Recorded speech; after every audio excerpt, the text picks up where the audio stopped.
एक सवाल है पास्टर जी। बोलिए।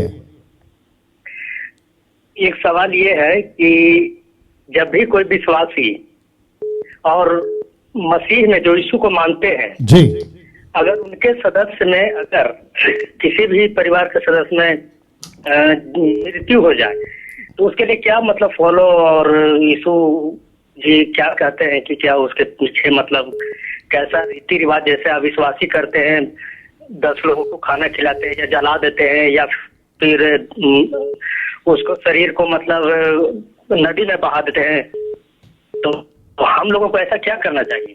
ओके सर, इसके ऊपर बातचीत हो चुकी है, इसके ऊपर प्रचार कर चुका हूँ, इसके ऊपर खुलासा दे चुका हूँ।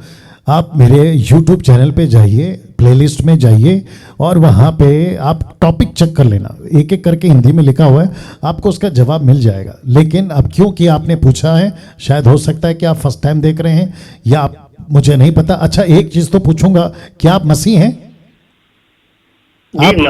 आप यीशु को मानते हैं?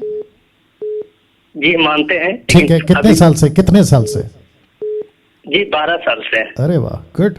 तो सर, ये प्रश्न आप खुद के लिए पूछ रहे हैं या दूसरों को अवेयरनेस के लिए पूछ रहे हैं? नहीं पूछ रहे हैं, क्योंकि मतलब परिवार में कई ऐसे घटना मतलब मृत्यु हो गए हैं, तो मतलब वो जो पास्टर हमारे लोकल है वो कहते हैं अपने मन से कि प्रार्थना कर दो और क्या बोले, या तो प्रार्थना करके जला दो या दहा दो, मतलब ऐसे पास्टर जो हमारे लोकल का है उनका ये स्टेटमेंट है।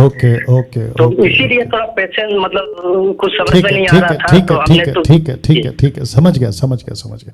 तो प्रश्न इनका नहीं है, प्रश्न सामने कुछ चल रहा है, कुछ ऐसी बातें हो रही है जिनके चलते इन्होंने उचित समझा कि यह प्रश्न पूछ के बाकी जितने भी लोग हैं उनको भी अवेयर किया जाए। देखिए, सबसे पहली चीज, मसीहत में, क्रिश्चियनिटी में वर्ड इसलिए यूज कर रहा हूं ताकि वन शॉट में लोगों को समझ आ जाए, अदरवाइज इसका भी एक खुलासा है कि we are talking about the kingdom.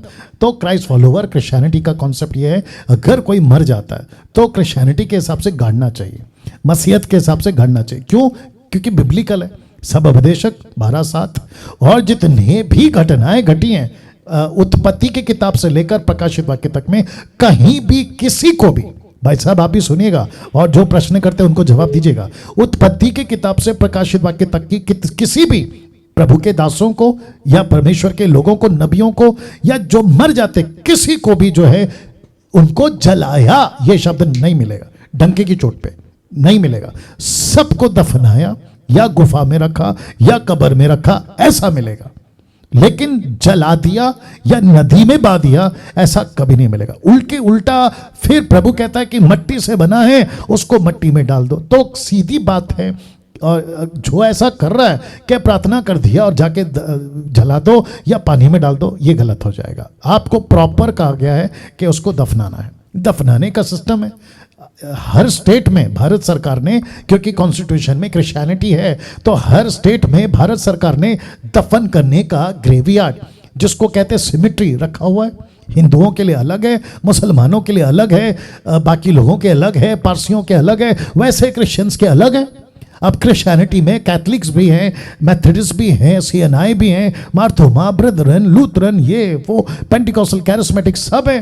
तो दफनाने की विधि है, ना कि बहाने की पानी में और ना जलाने की। राइट भैया जी। और अंकल, और एक और प्रश्न है कि वो भी एक विधि कहते हैं कि विधि यानी 10 दिन होगा तो लोगों में मतलब खाना बांट सकते हो। ओके वापस बोलूंगा कि इसका प्रश्न का उत्तर मैं दे चुका हूं। तो किसी प्रकार का 10वीं, 20वीं, 30वीं, 40वीं, 100वीं, 1000वीं नहीं मनाना है। क्यों नहीं मनाना है?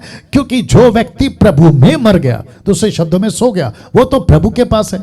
और वही व्यक्ति प्रभु में होकर अगर पाप का जीवन जी रहा था और मर गया, सीधी बात है वो नरक में। तो फिर आपका 10वां 20वां कौन सी आत्मा के खाना खाती है? ये टोटल बकवास है, इसको नहीं करना है भैया। जी जी। ओके, जी। या